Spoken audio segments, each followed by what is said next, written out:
अगली बार मैं ताबूत में वापस आऊंगा, और जब मैं वापस आऊं तो मुझे अपने दादा के कब्र के पास ही दफना देना। केरल से मेलबर्न जाने से पहले 34 साल के सैम अब्राहम अपने दोस्तों से ये बात कहता है, और देखने के लिए मेलबर्न पहुंचने के 3 दिन बाद ही हार्ट अटैक की वजह से सैम की मौत हो जाती है। एक हेल्दी इंसान जिसे पहले से कोई बीमारी नहीं थी, फिर भी वो अपनी मौत की बात करके जाता है, और जाने के 3 दिन बाद ही ताबूत में वापस लौट भी आता है। क्या ये महज इत्तेफाक था? नहीं, बिल्कुल नहीं। सैम के घर वाले तो इसे ऊपर वाले की मर्जी मानकर सब्र कर लेते हैं, लेकिन ऑस्ट्रेलियन पुलिस को सैम की ऑटोप्सी रिपोर्ट से एक ऐसी जानकारी मिलती है जो इस पूरे केस को नेचुरल डेथ से मिस्ट्री मर्डर में बदल देती है। पुलिस के लिए इस पहलू को सुलझाना बहुत मुश्किल होता है, इसलिए पुलिस बिना किसी को बताए सीक्रेट तरीके से अपनी जांच आगे बढ़ाती है। लगभग 10 महीने तक जांच करने के बाद आखिरकार पुलिस के हाथ एक ऐसी डायरी लगती है, एक जिससे सैम की मर्डर मिस्ट्री सुलझ जाती है। और सैम का कातिल वो होता है जिसके बारे में ऑस्ट्रेलियन पुलिस ने सपने में भी नहीं सोचा था। तो दोस्तों, कौन था सैम इब्राहिम का कातिल और क्या है उसके कातिल की पूरी कहानी? जानने के लिए वीडियो के अंत तक बने रहें। साथ ही आगे बढ़ने से पहले पुश प्राइस स्टोरी चैनल को सब्सक्राइब कर लें। चलिए अब कहानी पर वापस आते हैं।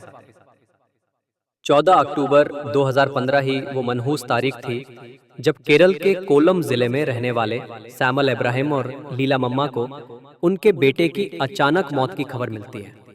उनका बेटा सैम इब्राहिम अपनी छुट्टियां बिताकर 3 दिन पहले ही अपनी पत्नी सोफिया और बेटे के साथ 11 अक्टूबर को केरल से ऑस्ट्रेलिया के मेलबर्न वापस आता है। सैम और सोफिया दोनों ही ऑस्ट्रेलिया में नौकरी करते थे और अपने बेटे के साथ परफेक्ट फैमिली लाइफ जी रहे थे। सैम और सोफिया की शादी 2008 में हुई थी। इन दोनों की लव स्टोरी भी बिल्कुल फिल्मी थी। ये दोनों कोल्लम जिले के गांव करवल्लूर के रहने वाले थे। दोनों की दोस्ती बचपन से ही थी। बड़े होते हुए उनकी दोस्ती और गहरी होती जाती है। ये दोनों अपने गांव के चर्च के कॉयर ग्रुप के लीड सिंगर थे, जिसकी वजह से ये दोनों साथ में बहुत ज्यादा समय बिताने लगते हैं। स्कूलिंग कंप्लीट होने के बाद 2003 में ये दोनों कोटायम के महात्मा गांधी यूनिवर्सिटी में एडमिशन ले लेते हैं।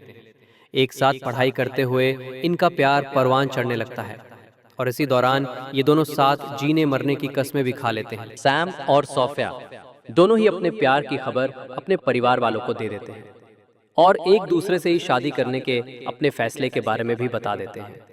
चूंकि ये दोनों एक ही गांव के रहने वाले पड़ोसी थे और दोनों परिवार वाले एक दूसरे को बहुत अच्छे से जानते थे, इसलिए उनकी शादी से किसी को कोई प्रॉब्लम नहीं होती है।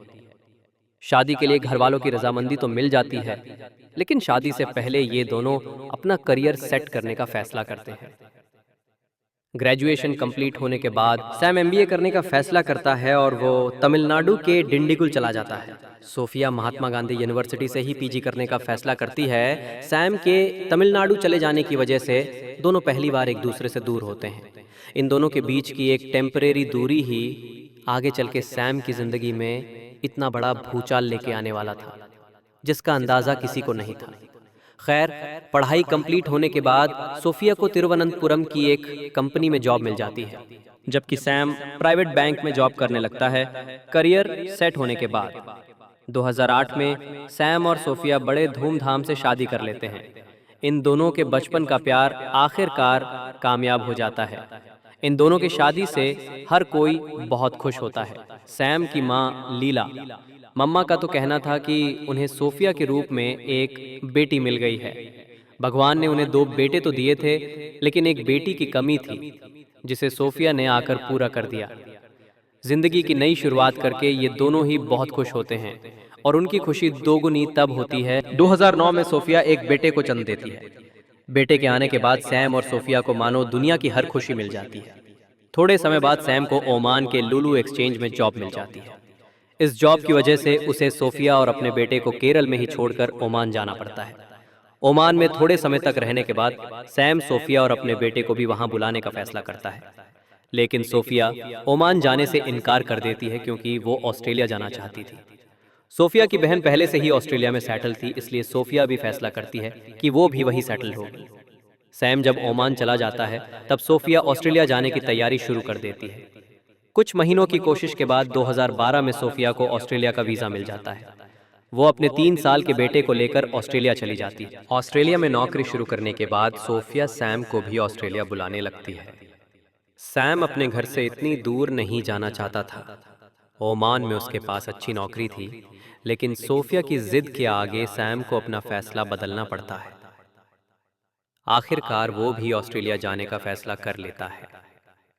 2012 के अंत में सैम ऑस्ट्रेलिया पहुंच जाता है और अपनी पत्नी और अपने बेटे के साथ जिंदगी के नए चैप्टर की शुरुआत करता है। देखते ही देखते समय बीतता जाता है। इन्हें ऑस्ट्रेलिया गए हुए 3 साल बीत जाते हैं। अब तक सैम की जिंदगी बिल्कुल नॉर्मल चलती है। परिवार के अलावा न तो उसकी किसी से खास दोस्ती रहती है और ना ही किसी से दुश्मनी। मेलबर्न में किसी से ज्यादा जान पहचान न रखने के बावजूद कोई उसके जान का दुश्मन बन जाता है। इस बात का पता तब चलता है जब जुलाई 2015 में एक रेलवे स्टेशन के पास मास्क पहने एक शख्स सैम के ऊपर जानलेवा हमला कर देता है। चाकू से किए गए इस हमले में सैम को गर्दन पर हल्की चोट आती है, लेकिन उस दिन उसकी किस्मत अच्छी होती है कि भीड़ की वजह से हमलावर को ज्यादा समय नहीं मिल पाता। हमलावर को अपना हमला अधूरा छोड़कर भागना पड़ता है। सैम अपने ऊपर हुए इस हमले की रिपोर्ट दर्ज करवाता है, लेकिन पुलिस भी हमलावर के बारे में कुछ पता नहीं कर पाती। इस हमले के 3 महीने बीत जाने के बाद सैम काम से छुट्टी लेकर इंडिया वापस आने का फैसला करता है। छुट्टी मनाने के लिए सैम के साथ सोफिया और इनका बेटा भी उनके साथ गाँव आ जाता है। अपने गांव वापस लौटकर ये लोग बहुत खुश रहते हैं। दोस्तों और रिश्तेदारों से मिलते समय भी सैम और सोफिया के बीच वैसा ही प्यार नजर आता है कि उसके और सोफिया के बीच अब पहले जैसा प्यार नहीं रहा, लेकिन सैम इससे ज्यादा और कुछ नहीं बताता है। शादीशुदा रिश्ते में समय के साथ ऐसा पड़ाव आना कोई बड़ी बात नहीं होती, इसलिए सैम के दोस्त भी इसे बस इन दोनों के रिश्ते के बीच का एक टेम्परेरी फेज ही मानते हैं। और वो बात ये होती है कि अगली बार मैं ताबूत में वापस आऊंगा, या फिर वो ये सोच लेते हैं कि शायद सैम अभिन ऑस्ट्रेलिया में ही सेटल्ड हो जाएगा और बुढ़ापे में मौत के बाद ही वापस आएगा। खैर, ताबूत में वापस लौट आने की बात कहकर 11 अक्टूबर 2015 को सैम सोफिया और अपने बेटे को लेकर ऑस्ट्रेलिया वापस चला जाता है। सैम को ऑस्ट्रेलिया वापस गए हुए अभी 3 दिन ही होते हैं कि 14 अक्टूबर 2015 को सोफिया रोते हुए अपने ससुराल वालों को कॉल करती है और सैम के अचानक मौत की खबर देती है। सोफिया बताती है कि नींद में ही सैम को हार्ट अटैक आया और जब मैं सुबह जगी तो सैम की सांसें थमी हुई थीं। 3 दिन पहले ही हंसी खुशी घर से विदा होने वाले सैम की मौत की खबर को एक्सेप्ट कर पाना उनके माता पिता और भाई के लिए बहुत मुश्किल था, लेकिन फिर भी ये लोग इसे ऊपर वाले की मर्जी मानकर खुद को संभालते हैं और अपने बेटे के अंतिम संस्कार की तैयारी शुरू करते हैं। पेपर वर्क कंप्लीट होने के बाद सोफिया सैम की डेड बॉडी लेकर केरल में उसके गांव आती है। इस मुश्किल वक्त में अपनी बहन को संभालने के लिए सोफिया के साथ उसकी बहन सोनिया भी ऑस्ट्रेलिया से आती है। इसके अलावा सोफिया के माता पिता और बाकी रिश्तेदार भी अंतिम संस्कार में शामिल होते हैं। अंतिम संस्कार के बाद कुछ दिनों तक सोफिया अपने ससुर सास के साथ रहती है। इसके बाद वो अपने बेटे को लेकर ऑस्ट्रेलिया वापस चली जाती है। जैसा कि सैम की मां ने बताया था कि सोफिया उनकी बेटी जैसी थी, तो सैम के जाने के बाद भी वो लोग सोफिया को बेटी जैसा ही प्यार देते हैं और सोफिया भी अपने ससुर सास के साथ अच्छे से पेश आती है। समय आगे बढ़ता है। सैम को इस दुनिया से गए हुए लगभग 10 महीने बीत जाते हैं। सोफिया ऑस्ट्रेलिया में ही थी। घर पर सैम के माता पिता से अक्सर उसकी बात होती रहती थी और सोफिया उन्हें हमेशा अपना ख्याल रखने और खुश रहने का कहा करती थी। 10 महीने बीत जाने के बाद एक दिन अचानक सैम के माता पिता के पास ऑस्ट्रेलिया से कॉल आता है। ये कॉल ऑस्ट्रेलियन पुलिस डिपार्टमेंट की ओर से होती है, जो सैम की मौत के सिलसिले में इन्हें अहम जानकारी देते हैं। पुलिस की ओर से इन्हें जो जानकारी मिलती है वो इनके लिए सैम की मौत की खबर से भी ज्यादा बुरी साबित होती है। दरअसल पुलिस सैम की हत्या के जुर्म में उसकी पत्नी सोफिया को गिरफ्तार कर लेती है। सैम के माता पिता को जब ये बताया जाता है तब पहले तो उन्हें इस बात पर यकीन ही नहीं होता है। जो सोफिया उनकी बेटी जैसी थी, सैम उसका बचपन का प्यार था। दोनों की शादी बढ़िया चल रही थी और सैम के जाने के गम में सोफिया भी उतनी ही दुखी थी जितनी सैम के माता पिता। ऐसे में सैम की हत्या के जुर्म में सोफिया के गिरफ्तार होने की खबर उन्हें बहुत बड़े झटके की तरह लगती है। अब यहां पर एक सवाल और है, सैम की मौत तो हार्ट अटैक की वजह से हुई थी, तो फिर 10 महीने बाद अचानक पुलिस उसकी मौत को हत्या मानकर सोफिया को गिरफ्तार क्यों कर लेती है? ये ऑस्ट्रेलियन पुलिस की बहुत बड़ी चालाकी होती है। सैम की मौत हार्ट अटैक की वजह से नहीं हुई थी। इस बात का खुलासा सैम के ऑटोप्सी रिपोर्ट में ही हो जाता है। ऑटोप्सी रिपोर्ट में उसकी बॉडी में साइनाइड जहर के अंश मिले थे और इसके अलावा उसकी बॉडी में बेहोश करने वाली दवा का भी अंश मिला था। तो पुलिस के लिए तो यह साफ हो जाता है कि सैम की मौत नेचुरल नहीं थी, बल्कि किसी ने उसकी हत्या की है। लेकिन हत्यारा कौन था? जिस हत्यारे ने इतनी चालाकी से सैम की हत्या की थी, उसके लिए पुलिस को चकमा देना भी ज्यादा मुश्किल नहीं होने वाला था। इसीलिए पुलिस यहां पर चालाकी से काम लेती है और सैम की ऑटोप्सी रिपोर्ट में साइनाइड मिलने की बात किसी को नहीं बताती। जब सोफिया अंतिम संस्कार के बाद ऑस्ट्रेलिया वापस जाती है, तभी उस पर पुलिस कई जासूस लगा देती है। सोफिया का कॉल टैप किया जाता है और उसकी हर एक्टिविटी पर नजर रखी जाती है। अब सवाल यह है कि पुलिस को सोफिया के खिलाफ ऐसे कौन से सबूत मिल जाते हैं कि पुलिस उसे अपने पति की हत्या के आरोप में गिरफ्तार कर लेती है। तो अब यहां से कहानी में एंट्री होती है अरुण कमलासन्नन की। सोफिया के साथ पुलिस अरुण को भी सैम की हत्या के आरोप में गिरफ्तार करती है। अब ये अरुण कौन है और सैम और सोफिया की जिंदगी में इसकी एंट्री कब होती है? अब आप याद कीजिए वो समय जब ग्रेजुएशन कंप्लीट होने के बाद सैम एमबीए के लिए तमिलनाडु चला गया था, जबकि सोफिया महात्मा गांधी यूनिवर्सिटी से ही पीजी कर रही थी। अरुण भी इसी कॉलेज में इंस्ट्रूमेंटेशन इंजीनियरिंग में एमएससी कर रहा था। सैम के तमिलनाडु चले जाने के बाद सोफिया और अरुण के बीच दोस्ती हो जाती है। इनकी शुरुआत तो दोस्ती से होती है, लेकिन बहुत जल्द दोनों के बीच अफेयर भी शुरू हो जाता है। सोफिया एक ही समय में सैम और अरुण दोनों के साथ रिलेशनशिप में होती है, लेकिन सैम को अरुण के बारे में कुछ भी मालूम नहीं होता है। हैरानी की बात यह है कि अरुण के साथ अफेयर होने के बावजूद सोफिया सैम के साथ शादी से इनकार नहीं करती है। सैम के साथ वो पूरी खुशी से धूमधाम से शादी करती है। लेकिन इससे भी बड़ी हैरानी की बात यह थी कि सैम से शादी करने के बाद भी अरुण के साथ उसका रिश्ता खत्म नहीं होता है। शादी के कुछ समय बाद सैम ओमान चला जाता है।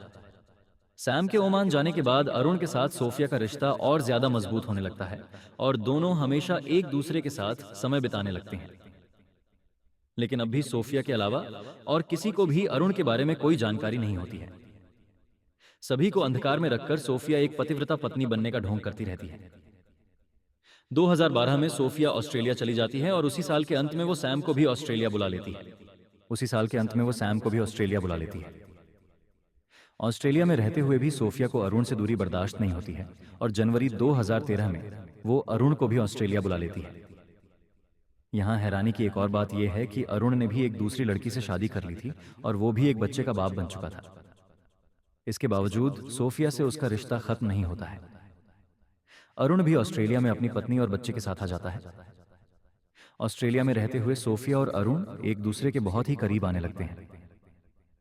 सैम को सोफिया और अरुण के रिश्ते के बारे में मालूम था या नहीं, इस बारे में किसी को कुछ मालूम नहीं है, क्योंकि सैम ने इस बारे में किसी से कोई बात नहीं की थी।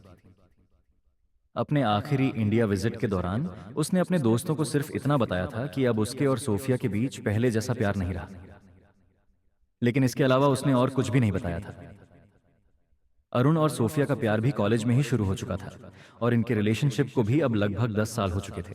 यहाँ हैरानी की एक और बात यह है कि अरुण ने भी एक दूसरी लड़की से शादी कर ली थी और वो भी एक बच्चे का बाप बन चुका था। इसके बावजूद सोफिया से उसका रिश्ता खत्म नहीं होता है। अरुण भी ऑस्ट्रेलिया में अपनी पत्नी और बच्चे के साथ आ जाता है। ऑस्ट्रेलिया में रहते हुए सोफिया और अरुण एक दूसरे के बहुत ही करीब आने लगते हैं। सैम को सोफिया और अरुण के रिश्ते के बारे में मालूम था या नहीं, इस बारे में किसी को कुछ मालूम नहीं है, क्योंकि सैम ने इस बारे में किसी से कोई बात नहीं की थी। अपने आखिरी इंडिया विजिट के दौरान उसने अपने दोस्तों को सिर्फ इतना बताया था कि अब उसके और सोफिया के बीच पहले जैसा प्यार नहीं रहा, लेकिन इसके अलावा उसने और कुछ भी नहीं बताया था। अरुण और सोफिया का प्यार भी कॉलेज में ही शुरू हो चुका था और इनके रिलेशनशिप को भी अब लगभग 10 साल हो चुके थे। इतने साल चुप चुप कर मिलने के बाद ये दोनों एक होने का फैसला करते हैं। लेकिन इन दोनों के इस फैसले के बीच सबसे बड़ी दीवार सैम होता है, जिसे ये दोनों आखिरकार गिराने का फैसला कर लेते हैं। सैम की हत्या 13 अक्टूबर 2015 को हुई थी, लेकिन पुलिस के अनुसार अरुण और सोफिया ने उसकी हत्या की प्लानिंग 1 साल पहले से ही शुरू कर दी थी। सैम की हत्या से 3 महीने पहले एक रेलवे स्टेशन के पास उस पर हमला हुआ था। पुलिस का कहना था कि सैम पर हुए इस हमले के पीछे भी अरुण का ही हाथ था। पहली कोशिश में सैम की जान बच गई थी, लेकिन सोफिया और अरुण हर हाल में सैम को अपने रास्ते से हटाना चाहते थे। इसलिए उन दोनों ने फिर से नए सिरे से प्लानिंग शुरू कर दी थी। सैम ने गांव में छुट्टी के दौरान बताया था कि अगली बार वो ताबूत में लौट कर आएगा। तो शायद जब पहली बार उस पर हमला हुआ था तभी उसे अपने दुश्मन के बारे में खबर लग गई थी। लेकिन फिर एक और सवाल यह है कि अगर उसे अपने दुश्मन के बारे में मालूम चल गया था तो फिर वो छुट्टी में सोफिया को साथ लेकर गांव क्यों आया था और वो वापस भी सोफिया के साथ ही गया था? ये वो सवाल है जिसका जवाब सिर्फ सैम ही दे सकता था। खैर, सोफिया और अरुण पुलिस की गिरफ्त में आ जाते हैं, लेकिन इन दोनों ने आखिर सैम की हत्या कैसे की थी? सैम की हत्या की प्लानिंग तो ये दोनों काफी लंबे समय से कर रहे थे। सैम के इंडिया से लौटने के तुरंत बाद ये दोनों अपने प्लान को एग्जीक्यूट करने का फैसला कर लेते हैं। प्लान के मुताबिक सोफिया सबसे पहले एवोकाडो मिल्क शेक तैयार करती है, जिसमें वो बेहोशी की दवा मिलाकर सैम को पीने के लिए दे देती है। मिल्क शेक पीने के थोड़ी देर बाद जब सैम बेहोश होने लगता है, तब ठीक उसी वक्त सोफिया अरुण को अपने घर पर बुलाती है। पुलिस के अनुसार अरुण उस रात मेन गेट से अंदर आने की बजाय गैराज के रास्ते खिड़की से घर के अंदर आया था। वो अपने साथ साइनाइड और ऑरेंज जूस लेकर आता है। यहाँ आने के बाद वो इन दोनों को अच्छे से मिक्स करता है और फिर लगभग बेहोश हो चुके सैम को जबरदस्ती जहर मिला हुआ ये जूस पिला देता है। सैम की हत्या करने से कुछ समय पहले ही अरुण अपनी पत्नी और बच्चे को इंडिया वापस भेज देता है, ताकि सैम को रास्ते से हटाने के बाद वो सोफिया के साथ बिना किसी रोक टोक के रह सके। सोफिया और अरुण दोनों पुलिस के सामने अपना जुर्म कबूल कर लेते हैं। पुलिस सारे सबूत भी इकट्ठा कर लेती है। इसी के साथ विक्टोरियन सुप्रीम कोर्ट में इस केस की सुनवाई शुरू होती है। सुनवाई पूरी होने के बाद जून 2018 में इन दोनों को सैम की हत्या करने के अपराध में सजा सुनाई जाती है। अरुण को 27 साल जेल की सजा, जबकि सोफिया को 22 साल की सजा सुनाई जाती है। बाद में अरुण की सजा 3 साल कम करके 24 साल कर दी जाती है, जिसमें नॉन पेरोल पीरियड मिनिमम 20 साल होता है। वहीं सोफिया के लिए ये मिनिमम 18 साल होता है। जब ये सुनवाई चल रही होती है, तब सैम और सोफिया का बेटा ऑस्ट्रेलिया में ही अपनी मौसी सोनिया के पास रह रहा था। सैम के माता पिता अपने पोते की कस्टडी हासिल करने की कोशिश शुरू कर देते हैं, लेकिन क्या उन्हें अपने पोते की कस्टडी मिली या नहीं, इस बात की जानकारी कहीं भी उपलब्ध नहीं है। दोस्तों, सोफिया और अरुण ने एक्स्ट्रा मैरिटल अफेयर के चक्कर में एक अच्छे खासे इंसान की जिंदगी खत्म कर दी। ऐसे लोगों के बारे में आपकी क्या राय है? कमेंट बॉक्स में जरूर बताएं। अगर आपको हमारी मेहनत पसंद आई हो तो इस वीडियो को लाइक करते हुए शेयर भी करें। अगर आपने अब तक पुश प्यार स्टोरी चैनल को सब्सक्राइब नहीं किया है तो जल्दी से चैनल को सब्सक्राइब कर बेल आइकन भी दबा लें। ऐसी ही कहानियों के लिए हमारे साथ लगातार जुड़े रहें। धन्यवाद।